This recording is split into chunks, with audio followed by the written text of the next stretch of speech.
Hello friends, this is Subrahmanyam. T20 world cup cricket 2024లో Europe continent నుంచి ఒక 2 teams select అయినాయి. ఆ 2 టీమ్స్ పేర్లు చదువుతాం. వాటితో పాటు ఏ టీమ్స్ పోటీ పడ్డాయో వాటి పేర్లు కూడా ఒకసారి చదువుదాం.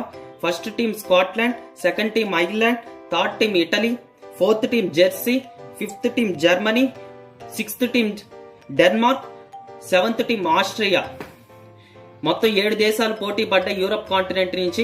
అందులో 2 టీమ్స్ క్వాలిఫై అయినాయి. ఒకటి స్కాట్లాండ్, 2 ఐర్లాండ్. స్కాట్లాండ్ మొత్తానికి 6 మ్యాచెస్ లో 6 విన్స్ అయ్యి 12 పాయింట్స్ తో టాప్ ప్లేస్ లో ఉంది. నెక్స్ట్ ఐర్లాండ్ 6 మ్యాచెస్ లో 4 విన్స్ అయ్యి మొత్తానికి 9 పాయింట్స్ తో సెకండ్ పొజిషన్ లో ఉన్నారు. ఈ 2 teams T20 world cup cricket 2024 కి క్వాలిఫై అయ్యారు. వీడియో నచ్చితే లైక్ చేయండి, షేర్ చేయండి, సబ్స్క్రైబ్ చేయండి. Thank you for watching.